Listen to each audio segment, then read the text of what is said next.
Hello everyone, this is Professor Sanan Sari and today we are going to discuss about a very important question, that is oligopoly. So in this video friends, we are going to discuss about the meaning part of oligopoly and its characteristics.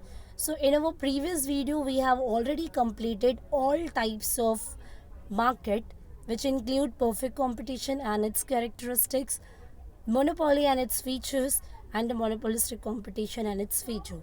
So this is the very last video, which is based on the market structure. This is the very last type and the fourth type of the market structure, that is oligopoly. So friends, in this video we'll definitely learn about the meaning part. So before going to start with the features and the characteristics of oligopoly, I think we need to be just learn about the meaning part of oligopoly. So friends, in the oligopoly markets we have a few sellers. Okay, so first of all I would like to say that the origin of the oligopoly, so I can say the word oligopoly is derived from the Greek word, and here the oligo means few and the poly means seller. It means I can say in the oligopoly form we have a few sellers. Few is nothing but not more than 10, or I can say only 2 to 3 sellers in the market. Okay, so oligopoly market का वो situation है जहाँ पर हमारे पास कुछ यानी कि few sellers ही होते हैं. Those are selling standardised and differentiated commodities. Okay, so बाद में हम इसके कुछ कॉमन एग्जाम्पल्स देखेंगे, but I need to be just clear with this two line here. So oligopoly market का एक ऐसा सिचुएशन है फ्रेंड्स जहाँ पर हमारे पास फ्यू सेलर्स ही होते हैं जो स्टैंडर्ड और डिफरेंशिएटेड प्रोडक्ट को क्या करते हैं, बेचते हैं. मतलब ब्रांडेड प्रोडक्ट्स बेचते हैं, जो प्रोडक्ट एक दूसरे से वैरायटी के अकॉर्डिंगली क्या होते हैं, थोड़े बहुत चेंज होते हैं. The common examples are airlines, automobiles, computers, steels, cement, medical, petroleum, broadcasting, etc. And one of the best example of the oligopoly form is OPEC, and the full form of OPEC is Organization of Petroleum Exporting Countries. सो हम इसके examples को learn करते हैं. यहाँ पर example मैंने आपको बताया एयरलाइंस. एग्जैक्टली एयरलाइन में आप देखो सो कुछ लिमिटेड ब्रांड की ही है जो एयरलाइंस की सर्विसेज हमें प्रोवाइड करते हैं. इसके अलावा कंप्यूटर्स के भी we have Lenovo, Dell, HP, है ना, बहुत हमारे पास लिमिटेड ब्रांड्स है. It means I can say we have only few seller for the computer, for the cement, for the steel manufacturing group, for the drugs and chemicals, for the petroleum. And petrol का यहाँ पे सबसे best example मैंने बताया, that is OPEC, मतलब organization petroleum exporting countries. OPEC is nothing but the cartel of 11 member countries. पूरे world wide में अगर आप देखोगे 11 member countries are just a part of OPEC. ठीक है, जिसमें Iraq, Iran, Afghanistan, Baghdad, Saudi Arabia और अदर मेंबर कंट्रीज़ हैं, जिनके एक एक मेंबर ये कार्टेल बनाते हैं और पेट्रोल के प्राइस को फिक्स करते हैं. सो ये उनका मोनोपोली है, ऑलिगोपोली का पार्ट है जस्ट. ठीक है, सो आपको याद रखना है it is a cartel, that is why it's just a part and example of the oligopoly, not monopoly.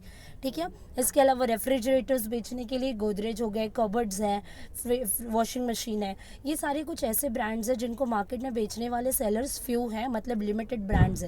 That is why हमने कहा कि ऑलिगोपोली मार्केट में जो फ्यू सेलर्स होते हैं वो कैसे प्रोडक्ट को सेल करते हैं, स्टैंडर्डाइज यानी कि ब्रांडेड और डिफरेंशिएटेड प्रोडक्ट्स को बेचते हैं. So you need to be always remember all this examples here, so it will help you how you can differentiate the all four market types. ठीक है, then now start with the features and characteristics of oligopoly. हम देखेंगे oligopoly के features and characteristics क्या है.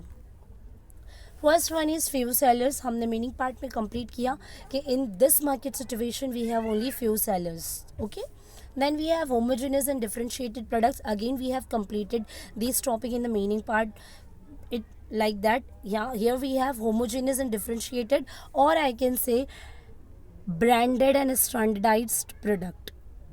ठीक है, then we have entries possible but difficult in the oligopoly form because of the limited sellers are there. So here we can easily enter into the market, but somewhere around it is difficult too. It is quite difficult too, because lot of formalities and documentations we need to be do before entering this market situation. Then we have interdependence. See, in oligopoly ना जितने भी producers and sellers होते हैं ना, वो कैसे होते हैं, इंटरडिपेंडेंस होते हैं। इंटरडिपेंडेंस का मतलब होता है किसी एग्जाम्पल, मोबाइल फ़ोन का भी एग्जाम्पल हम यहाँ पर ओलिगोपोली में ले सकते हैं। जैसे कि समझो कि मोबाइल फ़ोन का आपने एग्जाम्पल लिया, वीवो, ओप्पो वगैरह हमारे पास ऑप्शंस है। अगर समझो कि वीवो वाले ने अगर प्राइस में कोई चेंजेस किया, सो ओप्पो हो गया या रियलमी, रेडमी, सैमसंग, ये लोग भी ऐसे ही नहीं रहेंगे। ये लोग भी क्या करेंगे, उसकी प्राइस में चेंजेस करेंगे और कुछ न्यू अपग्रेडेशन के साथ आएंगे, मार्केट में एंटर करेंगे। It means they are dependent, they are interdependent with each other, they are interdependent on each other. मतलब अगर एक ने कोई चेंजेस किया slightly, so the second firm and the rival firm will definitely do this changes too. ठीक है।